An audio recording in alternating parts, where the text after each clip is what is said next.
ఏ cinema తీసుకున్నా కథ అదే ఉంటుంది. కథనంలో మ్యాజిక్ చేయాల్సి ఉంటుంది. అలాంటి మ్యాజిక్కే సైక్ సిద్ధార్థ్ విషయంలో చేయాలని చూశారు మేకర్స్. ఈ సినిమాని ఒక ట్రెక్కీ మోడ్లో నడపాలని ప్లాన్ చేశారు. కానీ రొటీన్ కథ కావడంతో అక్కడక్కడ బోర్ కొడుతుంది. కానీ ఎడిటింగ్ ప్యాటర్న్ కొత్తగా ఉండటం ఈ సినిమాకు కలిసొచ్చే విషయం. ఆడియన్స్కి అక్కడక్కడ స్లో నరేషన్ అనిపించినా కొత్తదనం కొట్టొచ్చినట్టుగా కనిపిస్తుంది.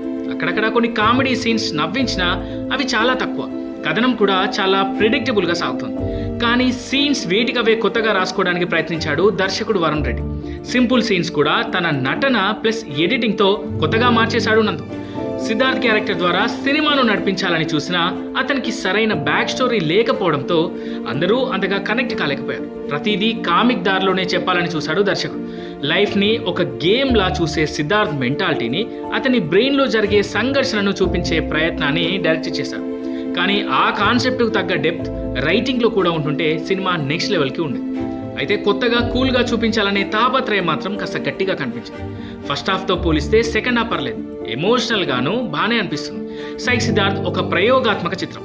రెగ్యులర్ సినిమాలకు భిన్నంగా న్యూ ఏజ్ మేకింగ్తో తీసిన సినిమా ఇది. నందు నటన, కొన్ని క్రేజీ మూమెంట్స్ బాగున్నాయి. అయితే లోతైన కథనం లేకపోవడం, ఎమోషనల్ కనెక్ట్ మిస్ అవ్వడం మైనస్.